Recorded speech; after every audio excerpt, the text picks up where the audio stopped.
following me for any length of time, you know I love cookbooks, and the older the cookbooks, the better. I've got several vintage style cookbooks that just really have not only some old recipes in them, but they also show you some tips and tricks that the homemakers back in the day used to use to put food on the table for their family. And yes, even this Betty Crocker cookbook, which was put together in 1969, is considered vintage because there's been so many reiterations since that time. And I also like to every now and then reach back into my video archives and pull out a recipe to share with you that I've made from one of my vintage cookbooks. And that's what we're going to do today.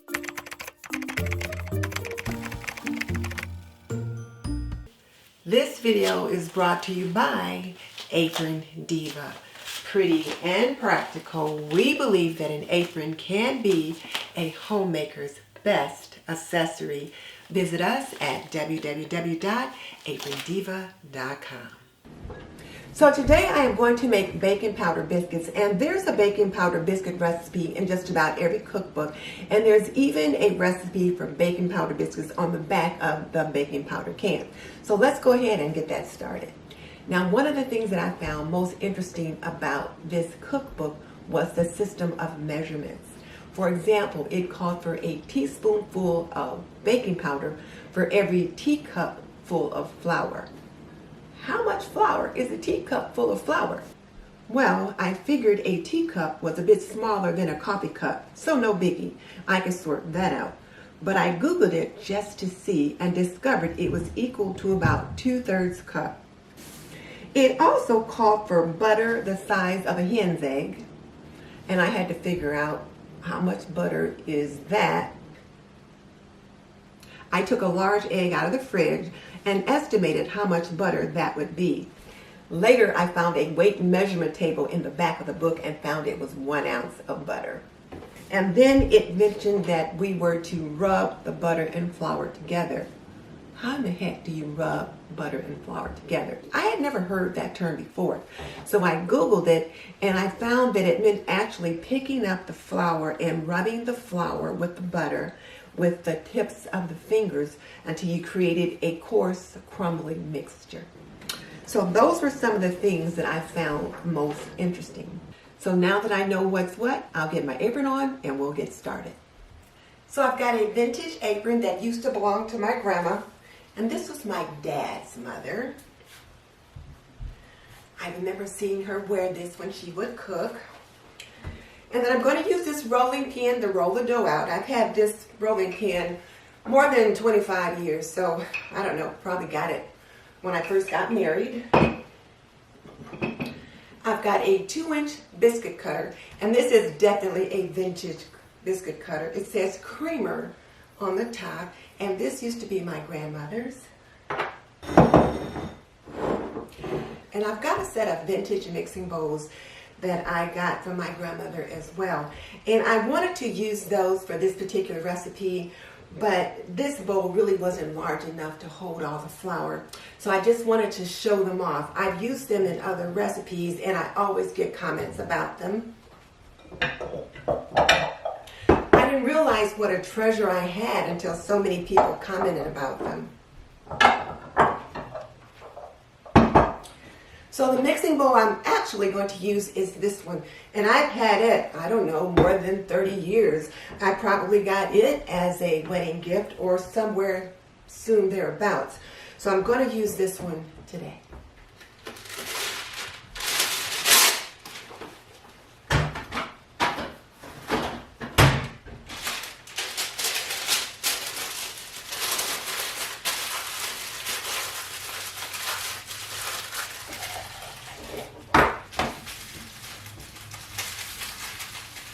This sifter is also a vintage item that I got from my grandmother.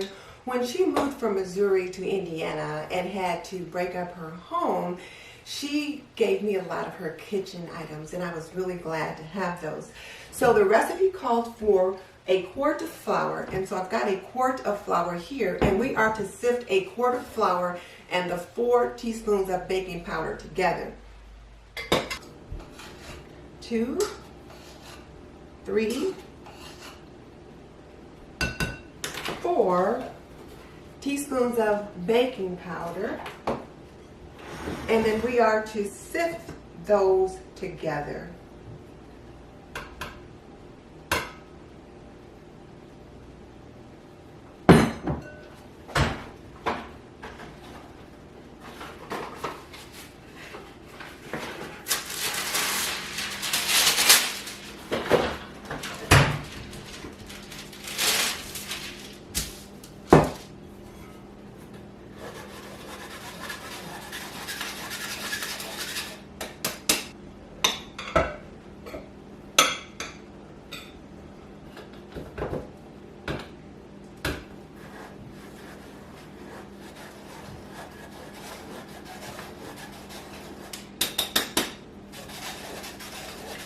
I like to make sure that the baking powder really gets mixed around like it should. That'll do it.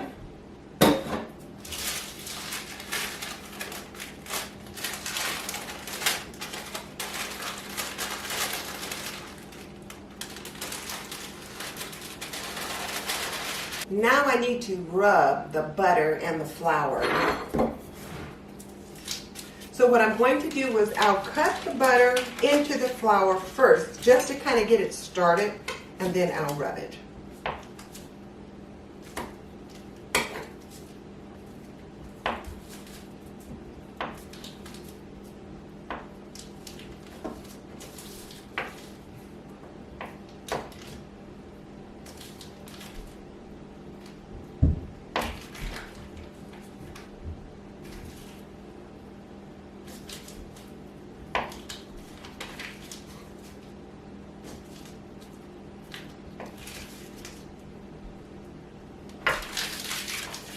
So to cut the butter into the flour, I'll start off with 2 knives, and you make cutting motions like that. And what you're trying to do is get a crumbly mixture. So once I get the butter cut up somewhat, then I'll start to rub it.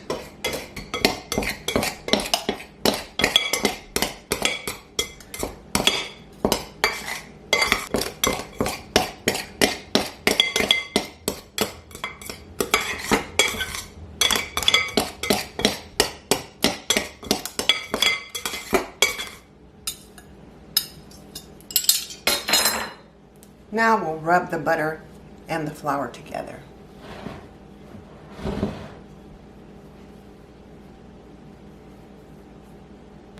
And you want to use nice cold butter.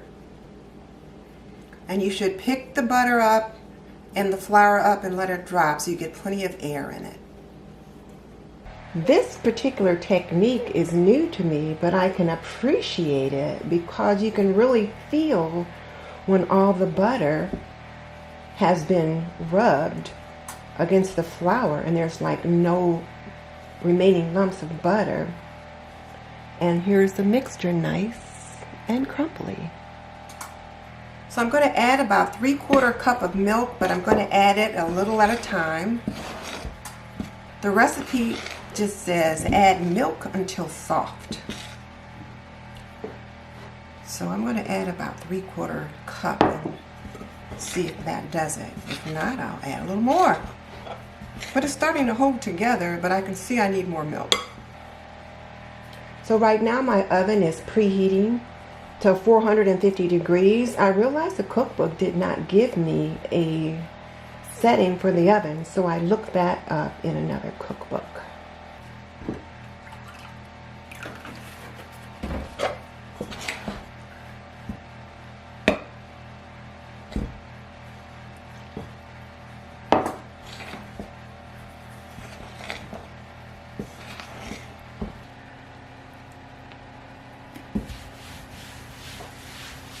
So I ran a wet paper towel over my counter just to kind of moisten it up a little bit. Now I'll turn out my dough.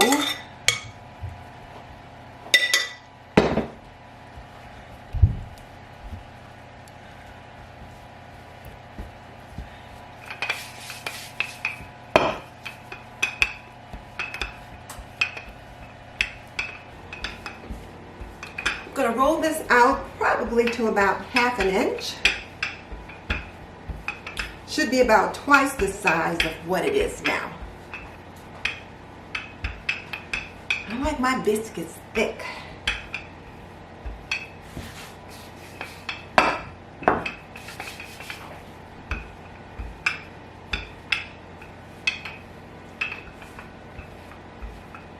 All right, now let's get them cut out. I'll flour my biscuit cutter.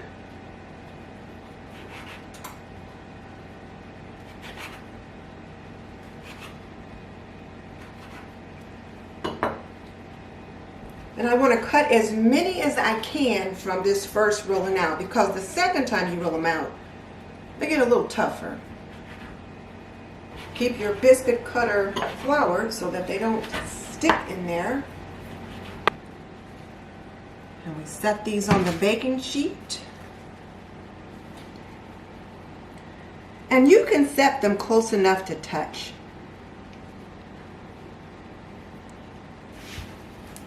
And then I'll roll this out some more, but first I'll need to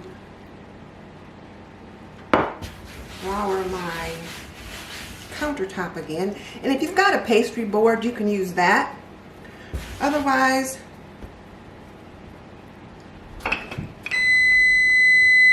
your countertop works fine.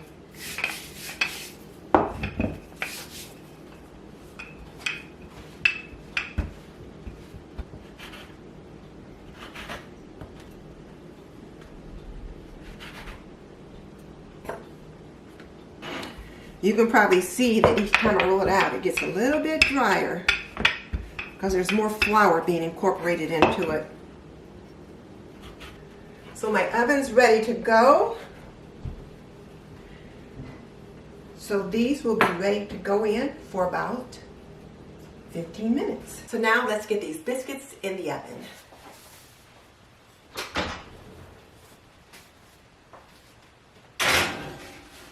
So I've got the oven set at 450, and I'm going to set my timer for about 12 minutes, and we'll see how things are looking. And let me take this opportunity to thank Nicole Northgarten and her 3 girls for inspiring me to create my own vintage recipe video.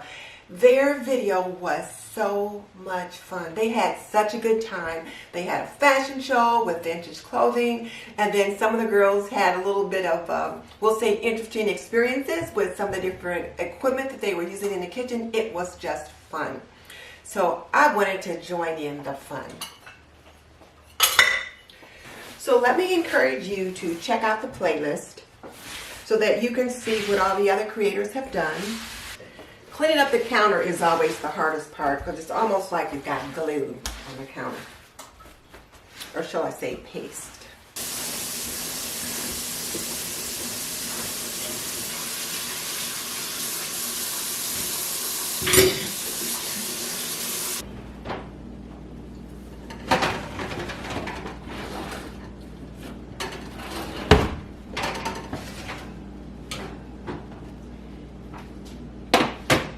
Now that the biscuits are out, I'm going to brush the tops of them with some melted butter.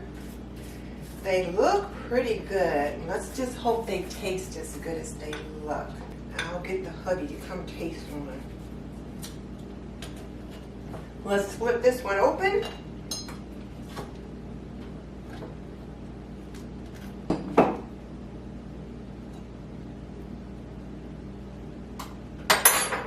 Add a little strawberry jam.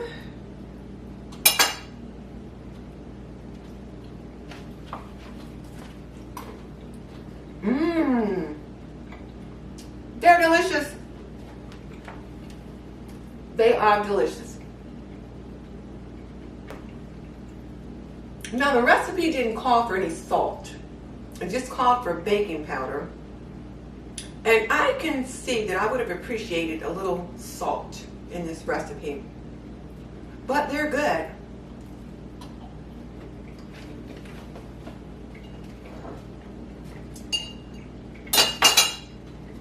Here's what they look like. Here's the top. And here's the bottom.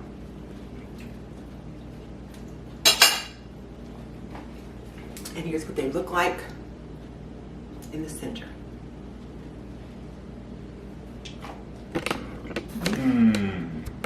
Oh, be serious. It's amazing. Oh, be serious. What do you think? What do you think? Good, they are. They're good? Mm-hmm. Amazing. It's a little different recipe than I normally make. They're amazing. Well, I'm glad you like them. Hello. The biscuits turned out light and fluffy, and they taste pretty darn good. Now, the recipe didn't call for any salt. It did call for 4 teaspoons of baking powder, but no salt. I'm thinking I would have appreciated a little salt in this recipe, so next time I make baking powder biscuits, I'll use my usual recipe, which does include salt. And whereas I serve these today with butter and jam, they would go equally well with sausage gravy or with pot roast to sop up the gravy. So how do you prefer your biscuits? Tell me in the comments section below. Butter and jam or with a little bit of gravy? Inquiring minds want to know. And if you like this video, you might enjoy my how to make chicken noodle soup or how to make meatloaf and gravy. Both are perfect foods to have with biscuits. I love cookbooks, and I like really old cookbooks, and this one is particularly interesting. It is the Woman's Exchange Cookbook by Minnie Palmer Brakeman, circa 1901, and I got it from my mom, who got it from her mom, who got it from her mom. I enjoy leafing through it, but I have to be very careful today because, as you can see, it's pretty much coming apart. Some of the front pages are actually missing, so I have to be very, very careful when I am working with it.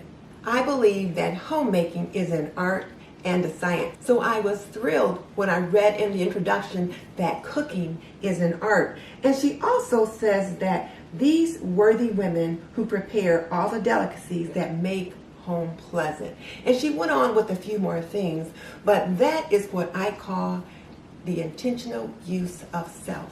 To use yourself and the things you do to create a warm and nurturing environment in your home. That is the art of homemaking. This cookbook has more than just recipes. It tells you what to serve at holiday time, how to plan a dinner party, both large and small, how to set a dining room table, and of course all the other usual things you find in most cookbooks. But it's got some very interesting other sections. For example, there's a section on invalid cooking. There's a section on health and hygiene, things to do in the nursery, different recipes and things like that for baby, how to cure a nosebleed. And you take a piece of brown paper, kind of like those old-fashioned brown grocery bags. Take a piece of brown paper, moisten it with saliva, and put it at the roof of the mouth and hold it in place with the tongue. Seriously? And then there's recipes for hygiene, such as how to cure pimples and how to make cold cream, as well as how to do laundry and different tips on household cleaning and things like that. So like I said, it's a very interesting cookbook.